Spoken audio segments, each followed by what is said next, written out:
16 दिसंबर 2012 एक ऐसा दिन जिसने पूरे भारत का दिल दहला दिया था।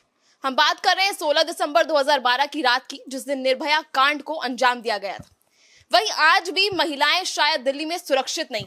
इसको लेकर महिलाओं का या बाकी लोगों का क्या मानना है, चलिए लोगों से ही जान लेते हैं। क्या आज 12 साल बाद भी महिलाएं दिल्ली में सुरक्षित हैं या नहीं? आज निर्भया कांड को 12 साल हो चुके हैं, तो क्या 12 साल बाद आपको लगता है कि आज भी दिल्ली में महिलाएं सुरक्षित हैं या नहीं? मेरे हिसाब से मौजूदा समय में जो दिल्ली की हालत है अभी भी वही हाल है जो 12 साल पहले था। निर्भया कांड हुआ था उस समय लोगों के मन में काफ़ी आक्रोश उत्पन्न हुआ था। लोग सड़क पर उतरे थे, कैंडल मार्च लेकर के उतरे थे और सिर्फ दिल्ली ही नहीं भारत के हर कोने से आवाज़ उठा था। उस जो कांड किया गया था, निर्मम हत्या भी कर दी गई थी रेप कांड के बाद से, तो पूरा देश आग बबूला हुआ था और जल रहा था। लेकिन सबसे बड़ा सवाल ये उठता है कि सिर्फ कुछ महीनों के बाद, लगभग साल भर अगर मान लीजिए चला भी ये मामला, जब तक फांसी नहीं गई, दिन दिन पे खबर सामने आई, लेकिन फिर हम उसे भूल गए, उस निर्भया को भूल गए। उसके बाद कई सारे ऐसी निर्भया आई जिनके साथ ऐसी घटना हुई। अभी आप दिल्ली में इसी साल कई ऐसी घटना हुई हैं जो निर्भया जैसी कांड को याद दिला देती हैं। जैसे कि अभी एक कांड हुआ था जिसमें शरीर के कई टुकड़े तक काट दिए गए थे। तो ऐसे समय समय पर दिल्ली में रेप के केस सामने आ जाते हैं। सिर्फ दिल्ली ही नहीं, दिल्ली से बाहर तमाम सारे राज्य में, चाहे आप हाथरस में चली जाएं, उसके बाद अभी हालिया में बंगाल के कोलकाता में जो आरजीकर मेडिकल कॉलेज था, वहाँ पे ट्रेनी डॉक्टर के साथ रेप कर दिया गया था। उसके बाद उसकी भी हत्या कर दी गई थी। तो वो भी मामला भी फिलहाल चल रहा है, इंसाफ नहीं मिला है। लेकिन देश के हर कोने में इस तरह की घटना आए दिन होती रहती हैं। कुछ खबर जो है वो मीडिया में आ जाती हैं जिसकी जानकारी हमें और आपको हो जाती है, जो बड़ा मुद्दा बन जाता है। लेकिन ऐसे कई सारे अभी भी केस हैं जो समाज की वजह से दब जाते हैं या चर्चा में नहीं आ पाते हैं। कई लोग शर्म के मारे केस नहीं कराते हैं। कई लोग कहते हैं कि यहाँ पे सवाल उठ जाता है कि आगे की भविष्य का, शादी से रिलेटेड चाहे कुछ भी।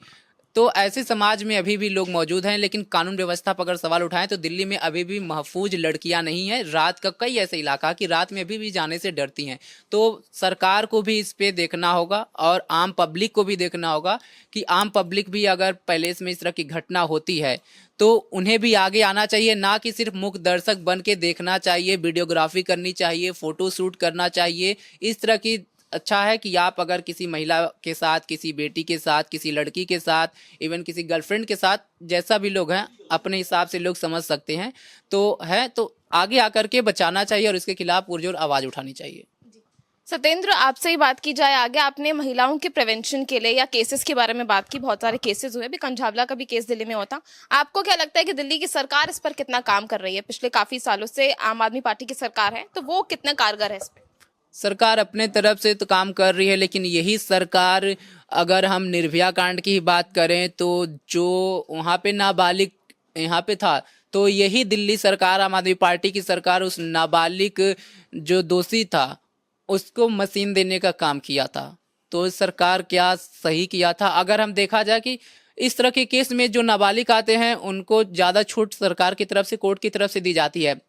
लेकिन सबसे बड़ा सवाल ये उठता है कि इस तरह के जो केसेज होते हैं, इस तरह के जो हत्याकांड होते हैं, जो रेप होते हैं, वो कांड करने में वो नाबालिग नहीं है, लेकिन कोर्ट की नज़र में वो नाबालिग हैं। अगर इस तरह के केस होते हैं, हत्या का मामला होता है, रेप होता है, तो उनके ऊपर वही कार्रवाई करनी चाहिए जो 18 साल से उम्र के ज़्यादा लोगों के साथ करनी चाहिए। क्योंकि अगर वो एक चीज़ कर रहे हैं, किसी का रेप कर रहे हैं, तो नाबालिग नहीं है, वो वहाँ पे यंग हो चुके हैं। अगर यंग नहीं है तो इस तरह की हरकत तो कभी नहीं करते। तो इस तरह के केस में ये जो बदलाव है नहीं होना चाहिए। सबको एक नज़र से देखना चाहिए। यहाँ पे नाबालिग को छूट देना चाहिए, जुवेनाइल एक्ट के पास भेजना चाहिए, ये सारा काम नहीं करना चाहिए। फिलहाल जो सबके लिए सजा है वही देना चाहिए। और अगर इस तरह की घटना की जाए और उसकी हत्या कर दी जाए तो मेरे नज़र में कानून में तारीख पे तारीख से अच्छा है बीच चौराहे पर उनको जिंदा जला देना चाहिए। काफी अच्छा सजेस्ट किया सत्येंद्र ने में कि उन्हें क्या क्या सजाएं देनी चाहिए। अब एक महिला से ही जान लेते हैं कि उनके लिए दिल्ली कितनी सुरक्षित है। तो प्राची, आप हमें बताइए कि आप दिल्ली में रहती हैं, आप काफी समय से दिल्ली में काम कर रही हैं, आप आती हैं जाती हैं, तो आपके लिए दिल्ली कितनी सुरक्षित है? आपको दिल्ली में कितना सुरक्षित महसूस होता है? और क्या 9 बजे के बाद भी आप उतना ही सुरक्षित महसूस कर रही हैं अपने आप को? मैं जैसे एमपी से आती हूँ, दिल्ली में इधर मैं जॉब कर रही हूँ, तो मैंने ये देखा है कि एमपी में जो एक सिक्योरिटी में फील करती हूँ, जितनी सिक्योर मैं वहाँ पे हूँ, यहाँ पे मैं दिल्ली में नहीं हूँ। पहली बार जब मैं आती हूँ, मेरे पेरेंट्स ही डरे हुए होते हैं, मुझे बता रहे होते हैं ऐसे रहना वैसे रहना। मैं खुद एक्सपीरियंस भी करती हूँ। मैं अगर लेट नाइट जा रही हूँ, मुझे लोग दिखते हैं क्या ट्रीट कर रहे हैं, कैसे वो बोल रहे हैं। तो एक चीज़ें हैं अभी भी, वो दिल्ली में अभी भी चीज़ें ठीक नहीं हो पाई हैं, वो चलती आ रही हैं। तो इस चीज़ में अभी हमें बहुत आगे बढ़ना है। एंड ये सिर्फ सरकार की रिस्पॉन्सिबिलिटी नहीं है, ये हम सबकी रिस्पॉन्सिबिलिटी है कि महिलाओं की सुरक्षा पे हम कितना ध्यान दें। हम बात यहाँ किसी पिछड़े गांव की नहीं कर रहे हैं, बात कर रहे हैं भारत की राजधानी दिल्ली की। तो यहाँ पे भी अगर महिलाएं सुरक्षित फील नहीं करेंगी तो आखिर कहाँ करेंगी? तो क्या ये सुरक्षा में जो कमी है वो सरकार की चूक है या फिर लोगों का बदलाव जरूरी है? चलिए जान लेते हैं बाकी लोगों से भी। विकास, आपकी लाइफ में भी आपकी मदर होंगी, सिस्टर होंगी, आपकी फीमेल कोवर्कर्स होंगी या आपकी फीमेल फ्रेंड्स होंगी, तो आप उनको देखिए, क्या क्या वो सुरक्षित महसूस करती हैं? देखिए, जहाँ से मैं आता हूँ आउटर दिल्ली, मुझे लगता है कि मेरा एरिया सेफ है। कहाँ रहते हैं आप? नरेला जी, वहाँ मुझे लगता है कि ठीक है, सेफ है। पर ये सिर्फ प्रशासन की दिक्कत नहीं है कि पुलिस इसको चेंज करे, लोगों को अपना माइंडसेट चेंज करना होगा। जब तक लोगों का माइंडसेट चेंज नहीं होगा, मुझे नहीं लगता कि कहीं भी कोई भी एरिया सेफ हो सकता है। राहुल, आप हमें बताइए, आप कितना समझते हैं कि दिल्ली में महिलाएं सुरक्षित हैं या नहीं?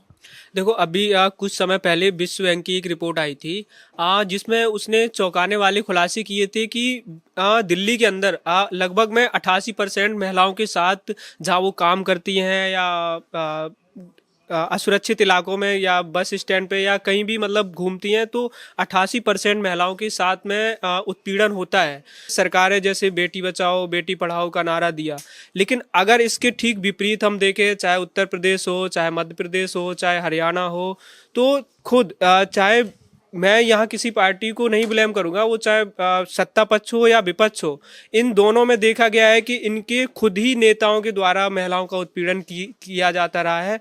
तो इसलिए ये महिलाओं के लिए ही नहीं, पुरुषों के लिए बहुत संवेदनशीलता से भरी हुई कहानी है, क्योंकि अगर किसी महिला के साथ उत्पीड़न होता है तो हमारी मीडिया भी उसको कई हिंदू मुस्लिम या दलित सवर्ण इस तरह से ट्रीट करती है, ना कि वो एक्चुअल स्थिति दिखाती है कि बलात्कारी किसी भी जाति धर्म संप्रदाय का हो सकता है। वो उसको ये नहीं कि किसी मुस्लिम ने किया या किसी हिंदू ने इसके साथ किया, या जो ये ऐसे स्थिति बनती है तो इसमें बलात्कारी कोई भी हो उसके साथ समान न्याय होना चाहिए।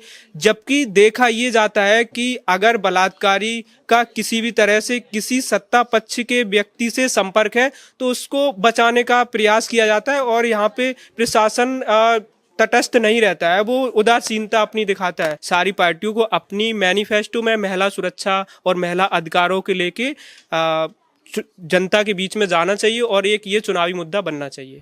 जिस तरह से राहुल ने बेटी बचाओ बेटी पढ़ाओ के बारे में बात की कि बेटियों को बचाएं और उसके बाद पढ़ाएं, लेकिन वर्क प्लेस में भी या किसी पॉलिटिकल पार्टी में कोई कार्यकर्ता, महिला कार्यकर्ता है, वो ही सुरक्षित नहीं है, तो आखिर पढ़ लिख कर बेटी वर्क प्लेस में भी सुरक्षित महसूस नहीं करेगी तो उस पढ़ने का फायदा क्या होगा?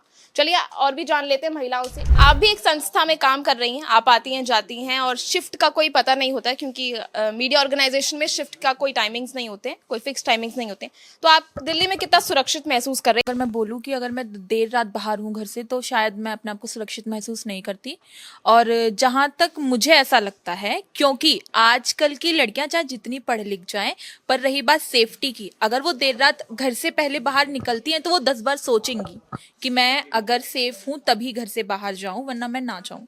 पर हाँ, फिर भी कुछ लड़कियां हैं जो देर रात को आराम से घूमती हैं, पर उनके मन में फिर भी ये सवाल रहता होगा कि उनके साथ कोई ऐसा हादसा ना हो जाए कि कल को उनके परिवार को रोना पड़े या फिर उन्हें रोना पड़े। तो मेरे हिसाब से दिल्ली में महिलाएं इस वक्त तक, और निर्भया कांड से पहले भी और ना निर्भया कांड के बाद, महिलाएं तो बिल्कुल भी सुरक्षित नहीं है दिल्ली में।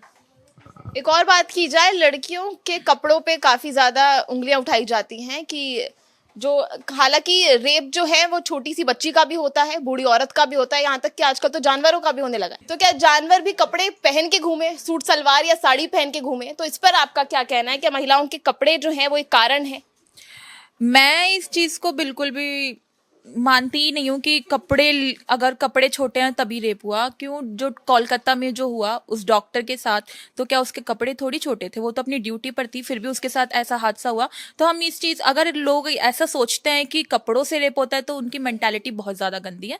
उनका फ्रीडम है, वो कुछ भी पहने, वो उनकी लाइफ है। बट हाँ ठीक है, उनकी मेंटालिटी। और जहाँ तक अगर मेंटालिटी की बात है तो लड़कों को ये सोचना चाहिए कि अगर कोई भी लड़की है, पहली बात तो उनका पर्सनल है, वो कुछ भी करें। बहन बेटी जिसकी भी हो, घर की इज्जत सबकी होती है, पर उनका मान सम्मान करना चाहिए। और रही बात कपड़ों की, तो ये उनकी मेंटालिटी पे डिपेंड है। कपड़ों से कोई किसी का वो नहीं दिखता नेचर, कि वो अच्छे घर से आती है या फिर कैसे घर से आती है। आप हमें बताइए कि महिलाओं की सुरक्षा पर आप क्या महसूस करते हैं, क्योंकि ऐसे और भी कई मामले सामने आए हैं। तो आपको लगता है कि दिल्ली का जो ये पूरा एरिया है वो काफी सेफ है महिलाओं के लिए? सेफ तो नहीं कहेंगे, 12 साल निर्भया कांड को हो गए, लेकिन उसके बाद भी बहुत सारे केसेस आए हैं, सामने आए हैं।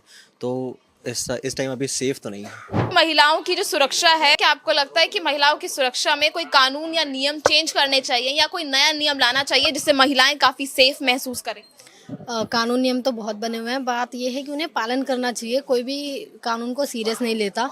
और सिक्योरिटी की बात रही तो मैं भी खुद को सिक्योर नहीं फील करती। मैं कहीं भी जाती हूँ तो मुझे हमेशा एक डर रहता है, भले ही रात हो या रात ही नहीं, दोपहर में भी कई बार ऐसे इंसिडेंट्स हो जाते हैं, मेरे साथ भी हो जाते हैं। तो कानून को लेके लोगों के अंदर डर होना चाहिए। दिल्ली में महिलाओं की सुरक्षा पर आप क्या सोचते हैं? क्या दिल्ली महिलाओं के लिए सुरक्षित है, और नहीं तो फिर क्या नियम और कानून में बदलाव होना चाहिए? देखिए, महिलाओं की सुरक्षा के लिए दिल्ली में तमाम कोशिशें पुलिस भी कर रही है और सरकार के तौर पे भी हो रहा है। अब कुछ ऐसी घटनाएं हुई हैं जिनको लेकर लगता है कि दिल्ली में महिलाएं सुरक्षित नहीं हैं। रही बात कानून बदलने की या व्यवस्था बदलने की, तो हाँ, कानूनी तौर पे भी बदलाव हुए हैं। दिल्ली पुलिस को भी अपने गश्त बढ़ाने चाहिए और उन क्षेत्रों पे ज़्यादा ध्यान देने चाहिए जिन क्षेत्रों में इस तरह की घटनाएं हुई हैं। तो चलिए बाकी लड़कियों से भी जानते हैं जो बाहर किसी सिटी से आकर यहाँ पे दिल्ली में वर्क कर रही हैं। अंजलि, आप कहाँ से आती हो? मैं उत्तराखंड से। तो आपको कंपैरेटिवली उत्तराखंड से दिल्ली कितना सेफर महसूस होता है? वैसे नॉर्मली देखा जाए जो भी केसेस होते हैं, हम आज के टाइम पे पर्टिकुलरली नहीं बोल सकते कि ये सिर्फ दिल्ली में होगा या फिर मुंबई में होगा, कहीं भी होगा। सेफ तो आप कहीं भी नहीं हो, कहीं भी नहीं। लेकिन अगर मैं उत्तराखंड से कंपेयर करूँ तो आज की डेट में वहाँ पे भी बहुत सारे केसेस होते हैं, तो सेफ तो कहीं भी नहीं है, मुझे ऐसा लगता है। आपको दिल्ली में कितना सेफ महसूस होता है? आपको क्या लगता है कि रूल्स और रेगुलेशन में कुछ चेंजेस होने चाहिए, कुछ अमेंडमेंट होनी चाहिए? निर्भया कांड को आज काफ़ी साल भी हो चुके हैं, बट दिल्ली अभी तक बिल्कुल भी सेफ़ नहीं है गर्ल्स के लिए। कहीं पे भी बाहर जाओ, लड़कियां बिल्कुल भी सेफ़ फील नहीं करती है। उन्हें ऐसा लगता है कि यार हम रात को जॉब कर रहे हैं तो ऐसा कुछ ना हो जाए। तो दिल्ली अभी तक भी सेफ़ नहीं है और गवर्नमेंट को ये रूल्स बनाने चाहिए गर्ल्स के लिए भी। ये नहीं है कि गर्ल्स के लिए भी, हर किसी के लिए, कि उन्हें थोड़ा सेफ़ फील हो। तो आपके हिसाब से दिल्ली में महिलाएं कितनी सुरक्षित हैं? क्योंकि दिल्ली की बात नहीं है, पूरे भारत में महिलाएं कितनी सुरक्षित हैं? हालांकि बहुत ऐसे मामले सामने आते हैं। आप हमें अपने विचार इस पर कमेंट सेक्शन में जरूर बताएं। इसी तरह की तमाम वीडियोस को देखने के लिए बने रहिए हमारे साथ पंजाब केसरी पर।